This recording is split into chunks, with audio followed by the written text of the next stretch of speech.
जरा ध्यान से समझिएगा कॉन्सेप्ट को सर जी। ठीक है, देखो क्या है सर जी कि हमें 4 डिग्री इक्वेशन दी हुई है। ठीक है, नॉर्मली हमें 4 डिग्री के रूट निकालना नहीं आता है, बट स्पेसिफिक कंडीशंस में we can find roots of, हम लोग 4 डिग्री इक्वेशन के रूट्स निकाल सकते हैं in specific conditions. Specific condition मतलब अभी सीखोगे 4 डिग्री के भी कैसी कंडीशन में they can ask you 4 degree equation roots also. But यहां पर वो गेम नहीं है।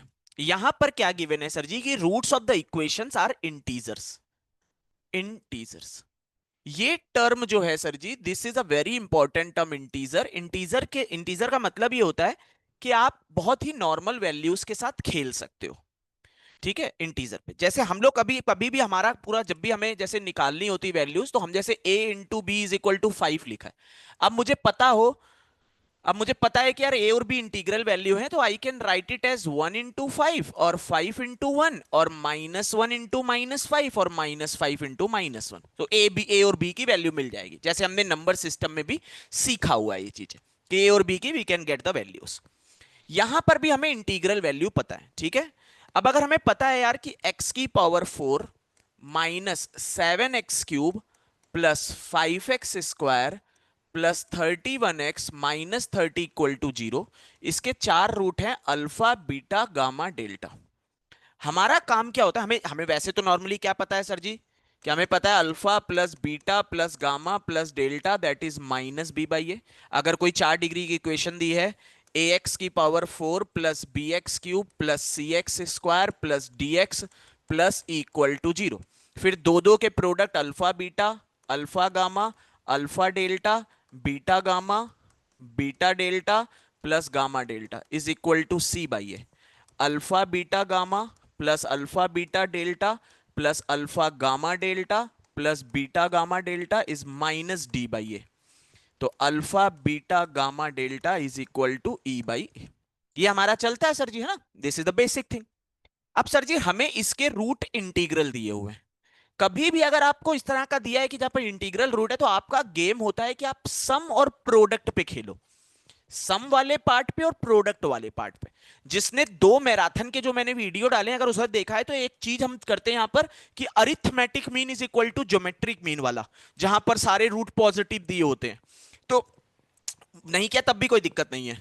तो हम यहां पर सम और प्रोडक्ट पे खेलते हैं कि यार अगर मैं देखूं कि product alpha beta gamma delta minus plus minus plus तो -30, अल्फा बीटा गामा डेल्टा -30 है, और सम जो है alpha plus beta plus gamma plus delta minus of, मतलब ये 7 है।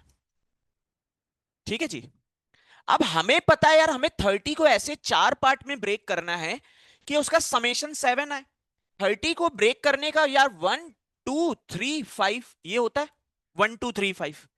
लेकिन 1 2 3 5 में हमें प्रोडक्ट इसका माइनस चाहिए।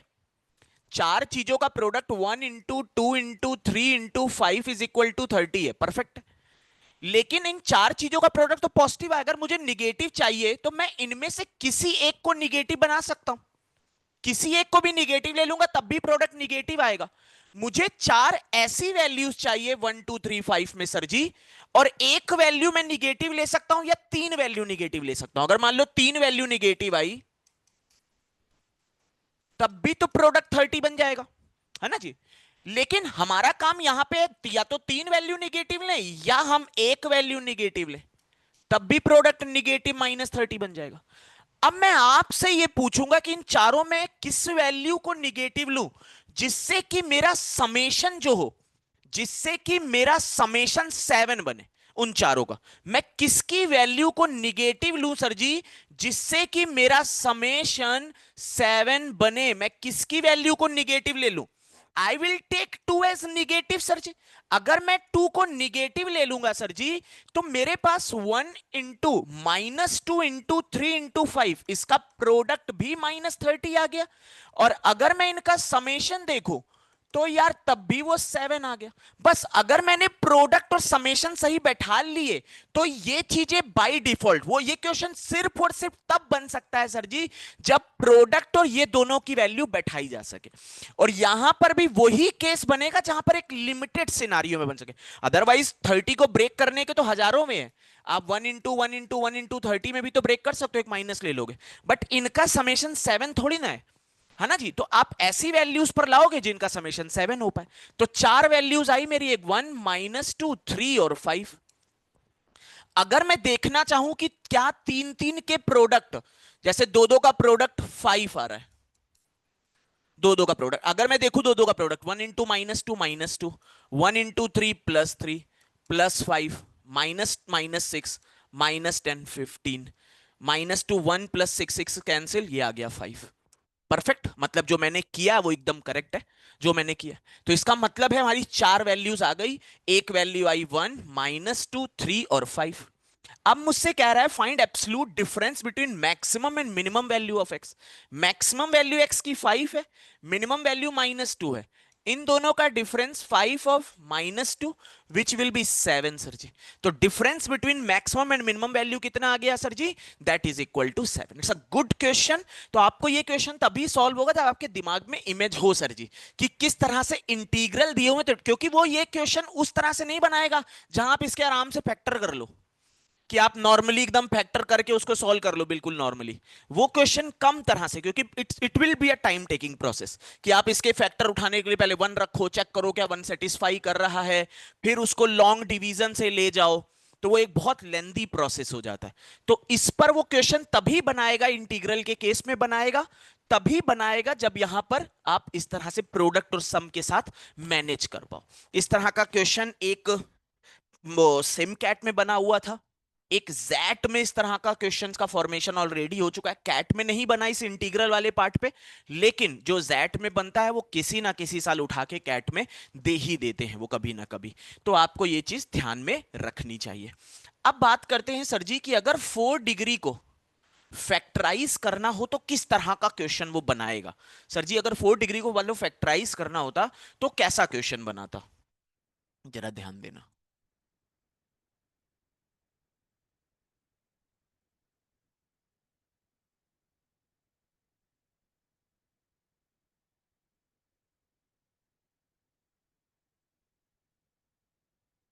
हम्म,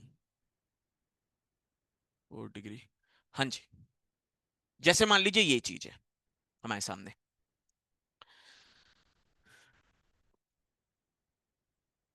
मान लो। हम्म, कहाँ चला गया?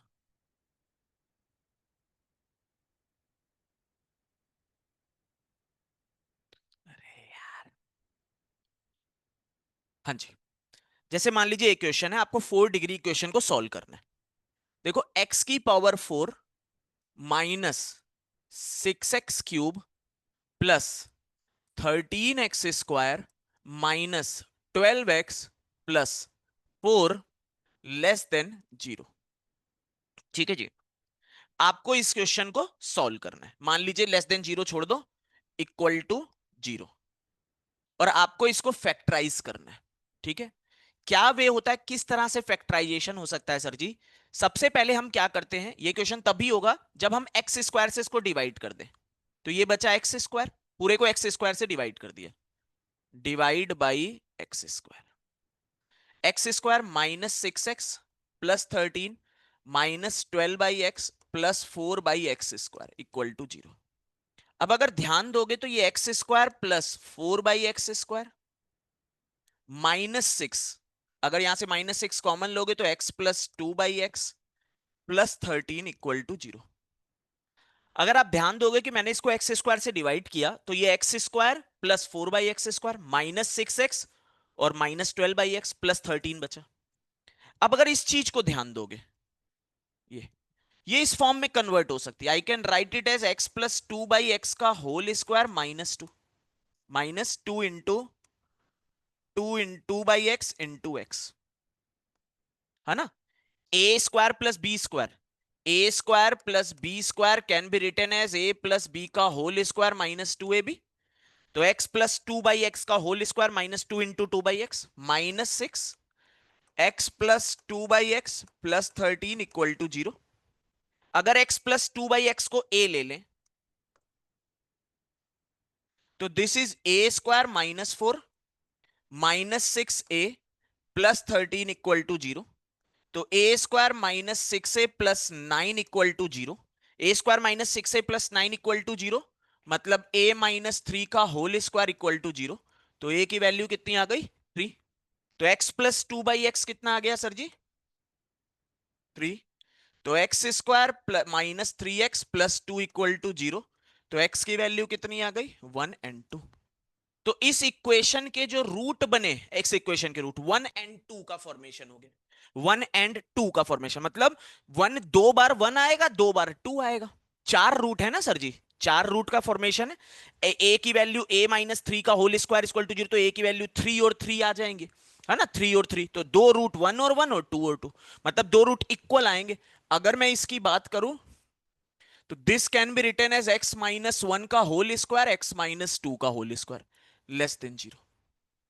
ये आएगी x माइनस 1 का स्क्वायर x माइनस 2 का स्क्वायर है ना जी। तो आपको ये भी एक चीज सॉल्व करनी आनी चाहिए कि 4 डिग्री इक्वेशन और 4 डिग्री में हमेशा प्रोसेस सर जी यही रहता है कि आप एक्स स्क्वायर से डिवाइड करते हो फिर एक सेम फॉर्म बन के आ जा रही होती है। सेम फॉर्म जैसे एग्जांपल अगर लें मान लो x की power 4 plus 4x³ plus 6x² plus 4x plus 1 equal to 0। अब अगर आप इसको एक्स स्क्वायर से डिवाइड करो तो x square plus 4x plus 6 plus 4/x plus 1/x² equal to 0। तो ये देखो x square plus 1/x² plus 4x plus 1/x plus 6 equal to 0। Now जो भी ये मैंने रैंडम इक्वेशन लिए अब x इसको x प्लस 1/x का होल स्क्वायर -2 लिख सकते हैं plus 4x plus 1/x plus 6 equal to 0। तो x प्लस 1/x को a ले लोगे आगे प्रोसीड कर दोगे। तो ये ऐसे भी क्वेश्चन बना सकता है आप में डायरेक्टली ऐसे लिख देगा डायरेक्ट ऐसे लिख देगा और आपको सॉल्व करा देगा क्वेश्चन कि यार इसको x plus 1/x same form में ला पाए और उसको a लेट करें और आगे सॉल्व कर पाए। ठीक है मैं आपसे ये चाहता हूं कि मैंने इसको इतना सॉल्व कर दिया 4 डिग्री में ये बना दिया। आप इस क्वेश्चन का यहां पर अब आंसर बताओ what should be your answer.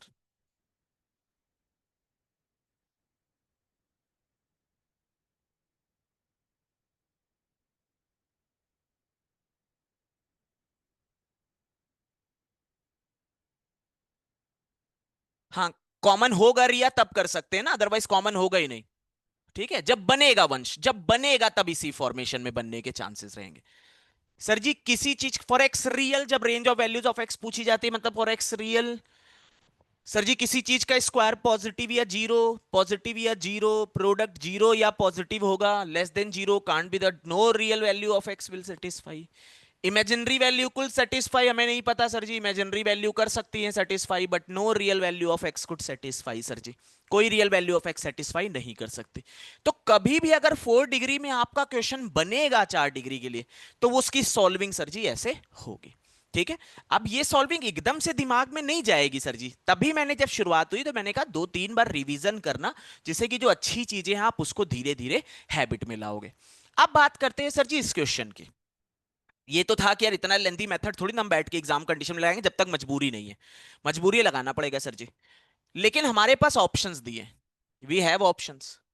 अगर हमारे पास ऑप्शन दिए तो हम थोड़ी ना इस क्वेश्चन को इस तरह फैक्टर बुक्टर करके वो करेंगे।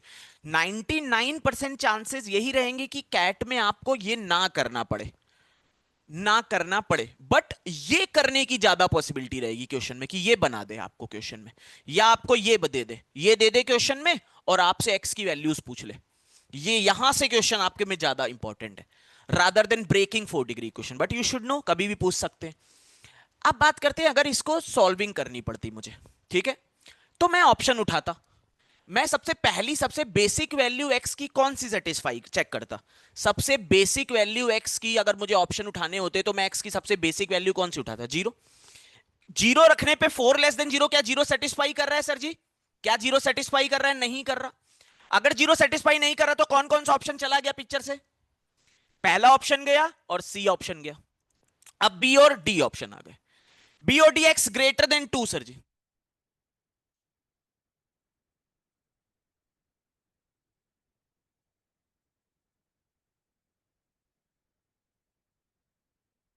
हाँ, तब हो सकता है शुभांकर जब उसके फैक्टराइजेशन उस वे में होंगे। अगर उसके फैक्टराइजेशन रियल ना हो, इंटीग्रल वैल्यू नहीं हुई तो नहीं निकलेगा ना। अगर इसके फैक्टराइजेशन इंटीग्रल वैल्यू नहीं हुई तो क्या करेंगे ना सर जी, तो नहीं कर सकते। Then you have to do long division और जो क्यूबिक का मेथड सिखाया है। अगर इसके फैक्टराइजेशन जब तुम्हें एक्स की वैल्यू मिलेगी तब तो करोगे ना। अगर एक्स की वैल्यू ना मिली तो, अगर वो ना हुई तब then you have to break उसके उसमें। जब भी आपसे क्वेश्चन 4 डिग्री के लिए पूछेगा तो ब्रेक होगा। ब्रेक होके आपसे हो सकता है कह दे रियल वैल्यू का समेशन बताओ या इमेजिनरी वैल्यू का समेशन बताओ। तो you should know this process. वो long division process is a फुद्दू approach to solve this type of question 4 degree equation, because there is a possibility कि आपको वैल्यू ही ना मिले। जितनी देर में आप वैल्यू करोगे उतनी देर में सॉल्व हो जाएगा। तो सबसे पहले ऑप्शन में सर जी एक्स की वैल्यू जीरो रखी। जीरो रखने पे सेटिस्फाई नहीं कर रही, ये खत्म ये खत्म। अब x greater than 2, x greater than 2। आप सोचो x ग्रेटर देन 2। यार आप एक चीज सोचो, मैं x की बहुत बड़ी वैल्यू रख दूं, x की वैल्यू 100,000 रख दूं, यार ये नंबर बहुत बड़ा हो जाएगा ना। x की पावर 4 सोचो, 10 की पावर 4 ही 10 के क्यूब से कितना बड़ा होता है। तो मैं अगर 1000 वैल्यू ले लूंगा तो ये तो बहुत बड़ा नंबर आ जाएगा। मतलब this will become a positive number. मतलब x की बहुत बड़ी वैल्यू तो सेटिस्फाई नहीं ही करेगी। मैं छोटी वैल्यू तो छोड़ ही दे रहा हूं, मैं 10 रख दूंगा तब भी नहीं करेगा। लेकिन मैं अगर एक इमेजिन करो मैं बहुत बड़ी वैल्यू रख दूं तब ये पॉजिटिव होना है। लेकिन हमें तो लेस देन जीरो चाहिए, मतलब this will also not satisfy sir ji. कि एक्स ग्रेटर देन 2 की हर रेंज तो सेटिस्फाई करेगी नहीं। That means answer should be D part. तो एग्जाम कंडीशन में आपको ऐसे सॉल्व करना चाहिए था, but you should know the breakage part. एक बार फिर से दिखा रहा हूं, एक्स स्क्वायर से डिवाइड किया सर जी, तो x square minus 6x plus 13 minus 12/x plus 4/x square equal to 0। इसको एक्स स्क्वायर वाले टर्म को क्लब किया, एक्स वाले टर्म को क्लब किया। X square plus 4/x square को ये लिख सकते हैं ए स्क्वायर प्लस बी स्क्वायर, ए प्लस बी का होल स्क्वायर माइनस 2ab। अब एक्स प्लस 2/x जैसे ही सेम दिखे उसको ए लेट कर लो, ए लेट कर लिया, सॉल्व किया, हमारा आंसर आ गया। इसका मतलब ये होता है सर जी कि ए की दो वैल्यूज हैं, 3 और 3, दोनों ही 3 हैं। तो दो बार वैल्यू आएंगी 1 और 2, 1 और 2। मतलब 2√1 होंगे, 2√2 होंगे सर जी। तो x माइनस 1 का स्क्वायर, x माइनस 2 का स्क्वायर लेस देन जीरो। किसी चीज का कोई भी रियल वैल्यू के लिए जीरो या पॉजिटिव, ये जीरो या पॉजिटिव, तो प्रोडक्ट या तो जीरो या पॉजिटिव आएगा। लेस देन जीरो हो नहीं सकता, तो that mean no real value of x will satisfy. ठीक है। अब बात आती है कि सर जी क्या इसको दूसरे तरह से फैक्टराइजेशन कर सकते हैं सर जी? हाँ कर सकते हो, लेकिन जैसे मैंने कहा दैट इज अ फुद्दू अप्रोच। क्या मतलब है कि आप सबसे पहले जैसे क्यूबिक इक्वेशन के फैक्टराइजेशन किए जाते हैं वैसे ही 4 डिग्री के फैक्टराइजेशन होते हैं। कि आप सबसे पहले एक्स की वैल्यू ढूंढते हो कि यार एक्स की कौन सी वैल्यू सेटिस्फाई कर रही है। अगर क्वेश्चन एग्जामिनर हमसे चाहेगा कि वो नॉर्मल क्वेश्चन बनाए, then you will get an integral value sir ji. तो आप देखोगे यार x is equal to 1 satisfy कर रहा है। तो या तो तुम लॉन्ग डिवीजन मेथड लगा सकते हो कि डिवाइड करो बैठ के, या क्या कर सकते हो कि तुम्हें समझ में आया कि x की power 4 minus 6x³ plus 13x² minus 12x+4 है। आपको समझ आया कि यार x इज इक्वल टू 1 इसको सेटिस्फाई कर रहा है। 1 minus 6 plus 13 minus 12 plus 4, 13 plus 4 17, 18, 18 minus 18 1 satisfy कर रहा है। तो तुम क्या करोगे, x माइनस 1 इसका फैक्टर, इसको 4 बार लिख दोगे x माइनस 1 को। अब तुम्हें x की पावर 4 चाहिए तो x³ लिखोगे यहां पर। तो x की power 4 minus x² minus x³। तुम्हें माइनस 6x³ चाहिए, माइनस x³ है तो माइनस 5x² से कर दिया, -5x³ प्लस 5x²। तुम्हें 13x² चाहिए, 5x² ऑलरेडी है, 8x लिया तो 8x² माइनस 8x। तुम्हें -12x चाहिए, -8x ऑलरेडी है, -4 ले लिया तो -4x प्लस 4। अब देखो ये मतलब हो गया x minus 1 x³ -5x² plus 8x minus 4। अब cubic equation factorization same way में कि x की वैल्यू 1 इसको भी सेटिस्फाई कर रही है। तो जब इसको फैक्टराइजेशन करोगे तो x minus 1 x minus 2 x minus 2 आ जाएगा। Which is x minus one का whole square x minus two का। In the exactly same way में इसका फैक्टराइजेशन होता है, एग्जैक्ट सेम वे में क्यूबिक का, कि x cube minus five x square plus eight x minus four. पहली वैल्यू चेक करते हैं कि एक्स की कौन सी सेटिस्फाई कर रही, वन कर रही है, तीन बार वन लिख लेते हैं। अब एक्स स्क्वायर से मल्टीप्लाई करते तो x cube minus x square, मुझे माइनस फाइव एक्स स्क्वायर चाहिए, माइनस फोर एक्स से करेंगे तो minus four x square plus four x, मुझे एट एक्स चाहिए तो फोर से करेंगे, फोर एक्स माइनस फोर। तो अब x minus one x square minus four x plus four, which is x minus one x minus two का whole square. This is also a way to factorisation, but इस तरह का question बने I doubt, इस तरह का restriction question पे बनाए, यहां पर ऐसे क्वेश्चन पे रिस्ट्रिक्शन बनाए। दिस इज 100% पॉसिबल सर जी। इस तरह से क्वेश्चन का फॉर्मेशन करे, आपको यह भी डायरेक्ट क्वेश्चन दे सकता है, यहां वो क्वेश्चन ऐसे लिख देगा और कहेगा चलो भैया एक्स की वैल्यू निकालो, ये सब नहीं, 4 डिग्री विग्री नहीं, यहीं से क्वेश्चन बनाया जा सकता है। ठीक है जी, चलिए।